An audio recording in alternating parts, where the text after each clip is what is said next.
Hello, my name is Melissa Ann Goodwin, and I'm the author of The Christmas Village and Return to Canterbury.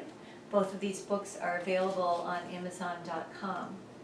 Tonight I'm doing my second reading from The Christmas Village.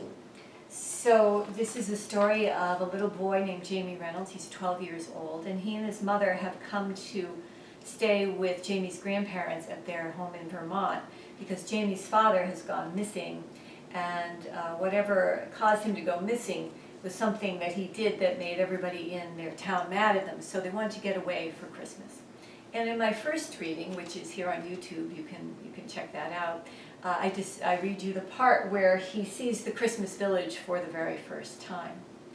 And then the next night, when Jamie and his mom are sitting in the living room by the fire, his mom starts to tell him stories about the people who live in the Christmas village, and she gives them names and she tells them a little bit about their lives. And specifically, she talks about the little boy and the girl who are skating on the pond.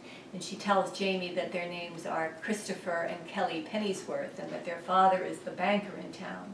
And then she tells him about the lady named Ida who runs the boarding house and how she has 7 boarders who live with her. And so Jamie has this wonderful image of this perfect little Christmas village, and he's made a wish that he could live there. And so now I'm going to read you the part where the Christmas village magically comes to life. It's midnight, and Jamie's fallen asleep on the couch, and his mother has let him sleep there because she didn't want to disturb him.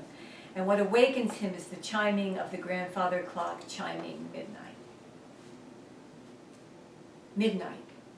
Jamie hadn't been awake at midnight since the time he slept over at Tommy's, and they had tried to stay awake all night by telling ghost stories and making scary faces over the flashlight. Suddenly, Jamie heard whispers. He froze, listening hard. There they were again. His heart beat faster. Was there someone in the room? He heard laughter, a girl's laughter. The hair on the back of his neck prickled.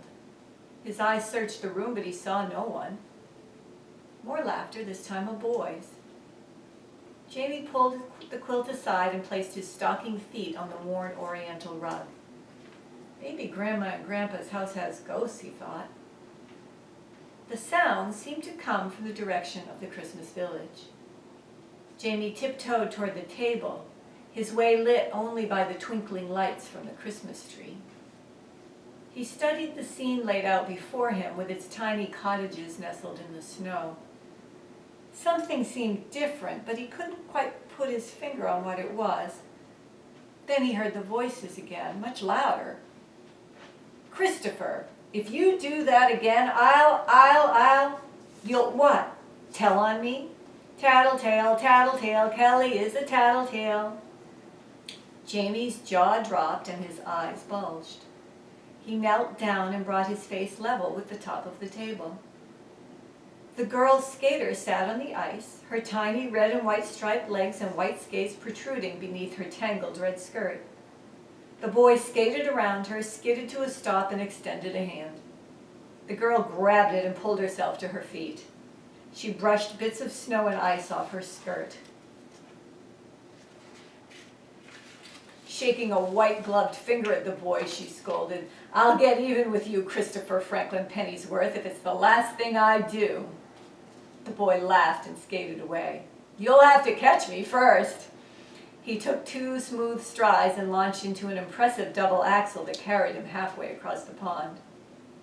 Kelly leaned in and sped after him, her arms swinging from side to side with the aggressiveness of an angry hockey player. Christopher paused to let her catch up. Then, when she was just inches away, he peeled off again. She chased him, huffing and puffing and grabbing at his jacket, never quite able to catch up. Jamie realized that he was holding his breath. It occurred to him that if he reached out, he could pick up the pocket-sized Kelly and Christopher with his fingers, dangling them like King Kong did in the movies. But he didn't dare, because something told him not to cross the invisible boundary that separated his world from theirs.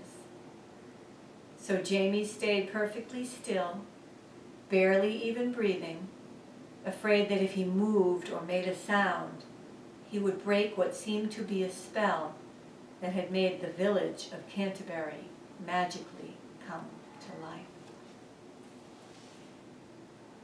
The books are available on Amazon.com. If you'd like to hear a little bit more, I have one more reading that takes place a little further on in the story. Of course, Jamie, having made his wish to go into the village, one might guess that perhaps that wish might come true. And if it were to come true, the first thing that he would wish for after that would be to get back home again in time for Christmas. So if you'd like to find out what happens to Jamie in the Christmas Village, then the book, The Christmas Village, and the sequel, Return to Canterbury, on Amazon.com.